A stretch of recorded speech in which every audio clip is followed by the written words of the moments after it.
Les rendez-vous de la conservation, un podcast inspirant proposé par MOOC Conservation et Youth Conservation de l'ICN. À travers des interviews d'acteurs engagés dans la conservation, nous souhaitons informer, former et inspirer tous les passionnés de la nature qui s'impliquent dans la protection de l'environnement. Bienvenue dans ces rendez-vous de la conservation.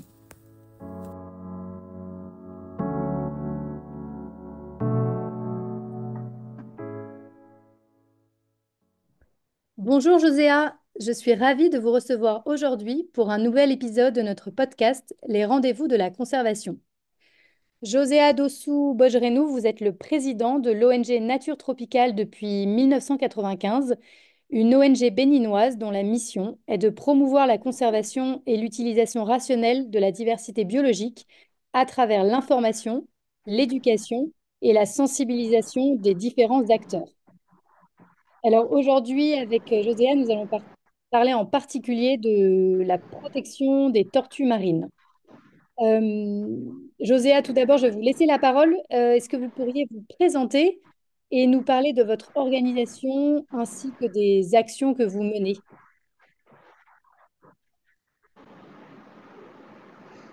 Bonjour madame. On m'appelle Joséa Dossou-Bojrenou, je suis le président de l'ONG Nature Tropicale. Et Nature Tropicale est une organisation non gouvernementale béninoise créée en 1995. C'est une organisation à but non lucratif et qui œuvre pour la protection de la nature. Et c'est la première organisation béninoise qui est devenue membre de l'UICN en 2004. Et Nature Tropicale, à l'origine, a choisi pour accompagner les communautés à s'engager pour la conservation de la nature ou à l'utilisation durable de la nature. Et a choisi de mettre en place un musée des sciences naturelles basé à Cotonou et qui donne l'information ou qui sensibilise le grand public et qui éduque les populations sur d'abord la richesse de la biodiversité en Afrique, et surtout dans les zones, dans la zone tropicale, au niveau des écosystèmes marins, zones humides, les écosystèmes de savane et de forêt. Ensuite, Nature Tropicale a choisi à travers son premier muséum de mettre des petits aquariums pour montrer l'écosystème aquatique des zones humides en présentant les espèces qui existent, les menaces qui portent sur ces espèces et comment des dispositions sont prises d'abord par les tests de loi dans nos pays pour préserver ces espèces, mais encore que nos pays prenaient des engagements au niveau international en signant les conventions. Mais malheureusement, sur le terrain, les conventions ne sont pas appliquées, malgré aussi la présence des tests locaux. Là, l'ambition de Nature Tropicale, c'est d'utiliser tous ces outils pour sensibiliser les gens, pour montrer la richesse, montrer les menaces, mais aussi montrer autre façon de valoriser ces ressources. C'est comme ça que Nature Tropicale développe des actions sur les tortues marines, développe des actions avec les communautés pour protéger les tortues marines. Le Bénin n'a que 125 km de côte, mais malheureusement, sur tous ces 125 km, et pendant longtemps, on a constaté des massacres de tortues sur les côtes. Et là, c'était notre cheval de bataille dès le départ. Et après, Nature Tropicale s'est aussi intéressée à la préservation des baleines dans l'écosystème marin et au niveau du Bénin, où on a constaté depuis l'an 2000 que des baleines venaient sur nos côtes pour la reproduction entre le mois d'août et le mois de novembre. Nature Tropicale s'est engagée sur cette thématique dans la région Afrique et aussi le réseau des acteurs verts de l'Afrique de l'Ouest, le réseau African Biodiversity Network. Nature Tropicale est active sur et avec tous ces réseaux. Et Nature Tropicale aussi a mené plusieurs actions dans le cadre de la lutte contre la criminalité faunique ou environnementale en Afrique. Et avec l'appui du gouvernement, nous avons fait beaucoup d'actions. Nos résultats ont permis, à travers des témoignages, qu'on peut constater aujourd'hui que les résultats de Nature Tropicale avec les communautés, sur plus d'un quart de siècle, ça fait plus de 25 ans après, nos résultats ont contribué aujourd'hui à la création de les deux premières aires marines protégées au Bénin, avec objectif principal de préserver les ressources aquatiques, marines et côtières. Merci Joséa pour cette introduction, enfin cette longue introduction. Je voudrais qu'on revienne un petit peu plus en détail sur les tortues marines. Aujourd'hui, vous avez parlé donc de ce projet de conservation d'un de vos grands chevals de bataille. Est-ce que vous pouvez nous dire un peu plus en détail quelles sont les principales menaces qui pèsent sur les tortues marines et également nous parler peut-être de l'impact du changement climatique qui affecte les tortues marines aujourd'hui? Oui, et les principales menaces sur les tortues marines pour le cas du Bénin, contrairement à ce que on lit dans la presse ou on constate ailleurs, je crois qu'il faut que nous allions au concret.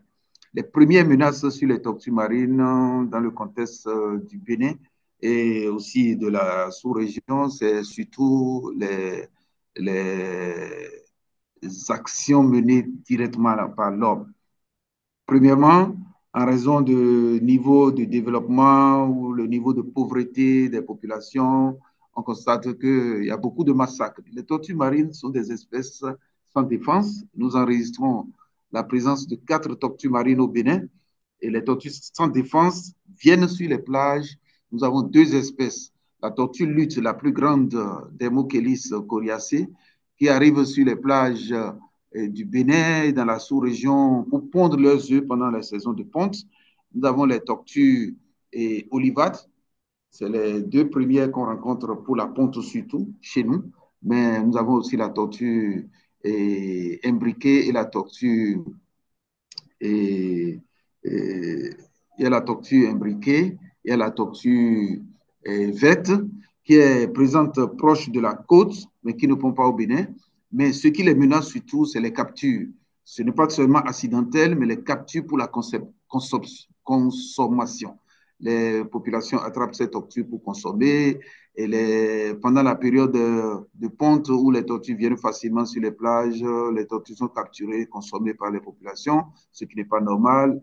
Les ramassages des œufs sur les plages. Et malgré les réglementations, ces actions sont souvent menées, ce qui n'est pas normal. Mais il faut constater qu'aujourd'hui, les plus graves menaces, en dehors de ces comportements des populations, c'est qu'il y a des, souvent, on dit ailleurs que c'est les bateaux de pêche qui tuent les tortues, mais au Bénin, c'est surtout les bacs traditionnels utilisés pour la pêche illicite en mer. C'est ces bacs-là, c'est ces pêcheurs qui attrapent beaucoup de tortues. Il y a des filets, les filets autorisés qui sont utilisés pour attraper les requins. Mais ces filets capturent beaucoup de tortues aussi. Et on enregistre, comme il y a un peu plus de rigueur dans l'application des lois, c'est que il y a des tortues sont massacrées en mer et abandonnées et on enregistre beaucoup d'échouages. Et il y a du travail à faire dans ce sens. Si nous parlons de changement climatique, aujourd'hui, il y a les problèmes de l'érosion côtière. Et nous sommes en train de perdre beaucoup de plages, mais nos États travaillent pour renforcer les plages. Mais il faut noter que lors des travaux de renforcement des plages, lutte contre l'érosion, ça aussi, c'est des menaces pour les tortues parce que les plages sont perturbées ou des engraissements des plages sont faits au détriment de la biodiversité parce que la hauteur des plages fait que il n'est pas facile pour les tortues parce que si la marée ne monte pas sur les plages, les tortues ne peuvent pas venir pondre sur les plages. Et là, c'est une autre menace qui n'est souvent pas prise en compte, mais progressivement, quand la mer commence par dégraisser ces endroits, la plage devient encore un peu plus propice pour les tortues. Et des grands phénomènes d'inondation qui viennent affecter un peu le littoral et autres, qui seraient dus au changement climatique, aussi pourraient avoir des impacts sur les tortues. Maintenant, il faut noter que dans nos pays, il y a un développement au niveau costal, la construction des routes côtières, l'éclairage sur les plages, parce que naturellement, les tortues viennent pour la ponte la nuit. Mais quand il y a des routes où des véhicules passent en permanence avec de la lumière, s'il y a les routes très éclairées, les plages éclairées, je crois que c'est des... Parlons de développement, mais ce développement n'est pas durable dans les pays où on a beaucoup de lumière sur les plages et ça impacte négativement les tortues. Merci pour ces explications très claires. Et aujourd'hui, comment les efforts de conservation actuels contribuent à la protection des tortues marines? Et c'est quoi les principales initiatives en cours? Ah oui, il faut constater que nous avons eu des témoignages en début d'année de la part du gouvernement qui confirment que les actions menées jusque-là ont favorisé et ont poussé l'État à prendre maintenant des mesures pour accompagner, ce qui a conduit à la création en 2022 de la prise de décret pour la création de deux aires marines protégées au Bénin, l'aire marine protégée de Donatin à Cotonou et l'aire marine protégée de la Bouche du Roi entre Ouida et Aboubekalavi et Grand Popo, et qui contribue aujourd'hui à la conservation des tortues marines si et seulement si les plans d'aménagement sont bien élaborés, bien respectés et surtout avec la participation des communautés. Parce que si on reconnaît que les actions des communautés ont contribué à cela, je crois que la création des aires marines vient renforcer les actions que menaient les communautés. Ça veut dire qu'il faut appuyer les communautés dans ce qu'elles faisaient et cela peut aider à faire plus. Aujourd'hui, les actions en cours, c'est toujours avec les communautés des bénévoles, des éco-gardes, des femmes mareyeuses sur le littoral qui contribuent par exemple au nettoyage. Le Bénin a un grand programme de développement touristique qui permet, qui oblige à faire l'assainissement des plages. Sinon, il y avait des plages qui sont vraiment mal propres. Aujourd'hui, les plages sont un peu plus propres, plus accueillantes. Et je crois que cette action, par exemple, de lutte contre les détritus sur les plages, la lutte contre les sachets plastiques et autres, contribue à protéger les tortues. Autre action, les actions que nous menons, c'est qu'avec les communautés, les éco-gardes, nous sommes dans la dynamique de mettre en place des petits centres d'éducation environnementale sur les plages, avec la, la mise en place des enclos d'incubation, des œufs de tortue. Tout ceci participe à d'abord sensibiliser, à sauver des nids, à sauver des tortues adultes, mais aussi à aider à ce que les gens viennent comprendre comment ça fonctionne et au niveau écologie des tortues, mais participe aussi à l'éducation du grand public et à terme peut apporter des devises aux communautés. À l'exemple de ce qui se passe avec le projet Tama au Brésil, avec lequel nous sommes dans la dynamique de mise en place d'une coopération sud-sud. Et tout ceci mis ensemble et avec l'application des réglementations, parce que sans cela, c'est qu'on aurait travaillé en vain. C'est qu'on doit réussir à ce que chaque partie prenante puisse jouer son rôle et participer réellement à la préservation des ressources marines et côtières, dont les tortues marines. Très intéressant. Merci. Et sur le terrain, est-ce que vous rencontrez des défis, des difficultés à mener à bien vos actions? Bien sûr que oui, il y a toujours des défis.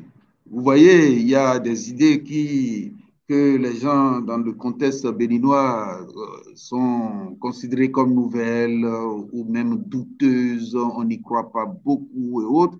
Nature Tropicale va fêter bientôt euh, son, sa 30e année d'activité sur le terrain. C'est que nous avons appris beaucoup de choses avant de commencer. Nous avons travaillé pendant 30 ans pour montrer que c'est possible, mais on n'est pas totalement satisfait que les choses ont beaucoup changé. Parce que ailleurs, si nous voulons une meilleure protection, une meilleure gestion de nos ressources, c'est que nous devons prendre des réglementations et nous devons les appliquer. Dans les années 90, où il y a déjà les conventions sur la diversité biologique et autres, c'est que les recommandations de ces conventions ne sont pas en contradiction avec ce qu'on doit faire naturellement pour mieux gérer nos ressources. Mais malheureusement, ces recommandations existent Et au niveau local, il y a la loi sur la faune, la loi portant régime de la forêt, la loi portant régime et le code de la pêche. Mais quand vous allez sur le terrain, la pratique, c'est autre chose. Et les communautés pensent que les ressources sont que c'est Dieu donné et ça ne finira jamais et on consomme.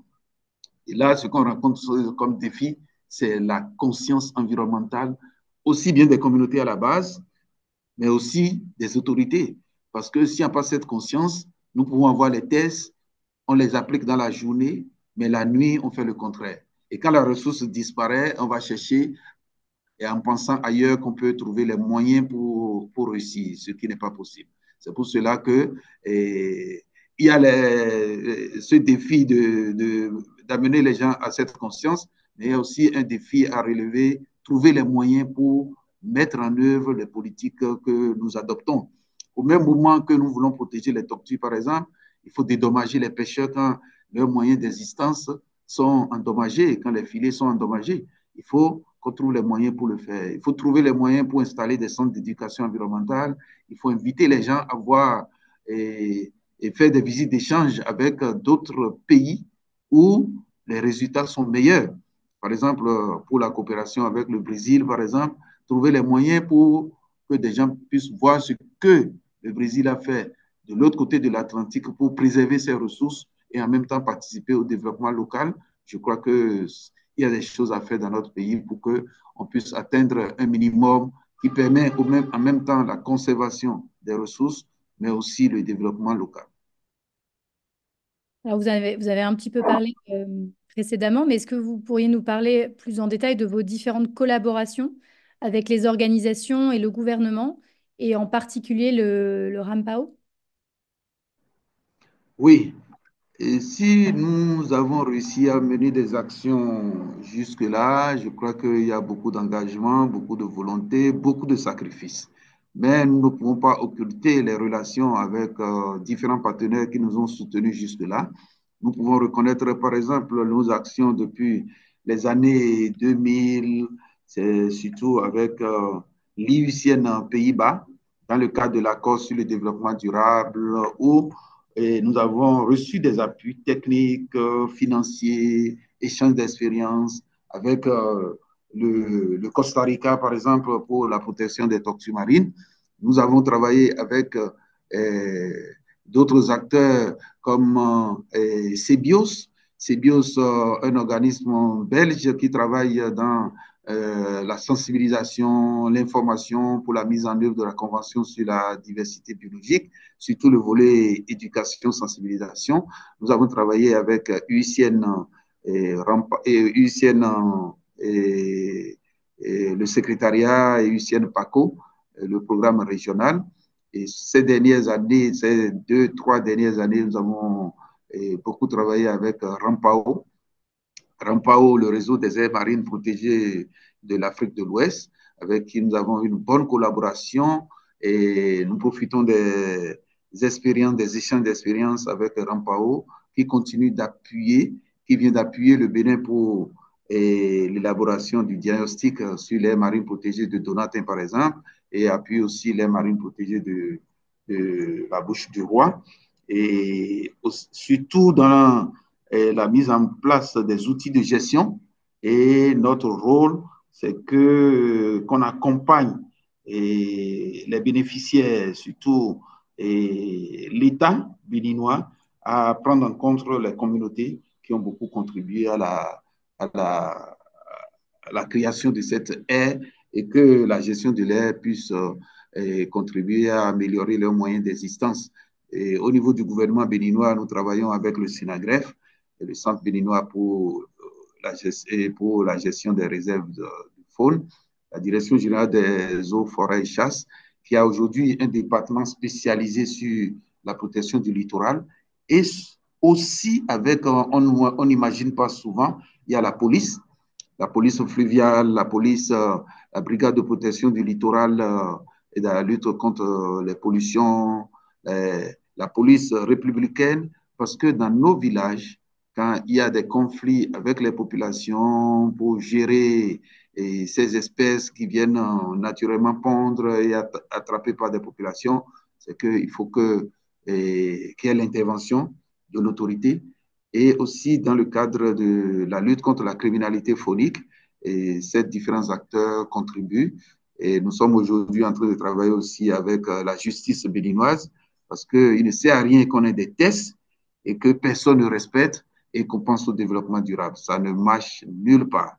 Et là, que ce soit l'État, des dispositions pour créer pour des infrastructures sur le littoral et qui ne respectent pas les résultats des études d'impact environnemental et autres, je crois qu'il faut trouver un terrain d'entente et quelquefois la justice serait utile pour quand même faire la part des choses. Et avec ces différents acteurs, je crois que il y a une bonne collaboration, ministère de la Justice, ministère des Pêches, ministère du cadre de vie, pour qu'ensemble, nous puissions contribuer à la préservation des tortues marines au Bénin et dans la sous-région. Oui, en effet, on voit bien l'importance du travail collaboratif. Vous en avez un petit peu parlé tout à l'heure. J'aimerais juste qu'on parle un tout petit peu là d'éducation environnementale. On sait que les enfants et les jeunes sont les éco-citoyens de demain. Mais est-ce que quel est votre point de vue justement sur l'importance d'éduquer à l'environnement dès le plus jeune âge, et notamment dans le cas de la préservation des tortues marines? Oui, je crois que les actions de nature tropicale depuis l'origine se sont basées sur ça. Parce que pour notre petite expérience, dans les années 93, je dis bien 93, 1993, nous avons suivi des formations en Belgique, dans un aquarium public où on reçoit des enfants depuis la maternelle jusqu'aux vieux, c'est-à-dire les personnes qui venaient des maisons de retraite pour venir découvrir de la nature. Nous avons vu que pour effectivement mieux gérer nos ressources, il vaut mieux donner les meilleurs comportements aux enfants depuis la base. Et ce qui n'est pas la même chose dans nos pays, en particulier au Bénin. Est-ce que vous savez que l'éducation environnementale n'est pas dans le système scolaire? Et nous avons mis en place un musée depuis ce temps, depuis 1995, dans le sens où il faut apporter des enfants pour les éduquer, les amener dans la nature, constater la beauté de la nature, constater les menaces qui pèsent sur la nature et réfléchir sur les solutions. C'est à partir des enfants que nous pouvons changer les choses. Mais malheureusement, ce n'est pas une réalité chez nous. Et notre musée accueillait avant Covid 15 000 visiteurs, mais aujourd'hui n'accueille pas 5 000, pas un de visiteurs. Pourquoi? Parce que ceux qui décident du sort de ces enfants ne trouvent pas que c'est prioritaire d'envoyer des enfants dans des centres comme les nôtres. Et je crois qu'il y a du travail à faire, surtout dans notre pays et peut-être dans des pays africains pour que l'éducation environnementale puisse devenir c'est-à-dire un cheval de bataille pour nos systèmes éducatifs. Il faut éduquer les enfants, il faut éduquer les différents acteurs, il faut éduquer les décideurs sur comment respecter notre environnement. Et dans ce cadre, Nature Tropicale est en train de développer un concept qui porte sur l'éducation environnementale transformatrice. Et cette éducation met l'accent sur trois volets. Le premier volet, c'est l'éducation dans les écoles. Il faut travailler pour ça. Mais laissez-moi vous dire que ce n'est pas pour la première fois. Des expériences ont été tentées dans ce pays, mais qui n'ont pas marché depuis les années 2000.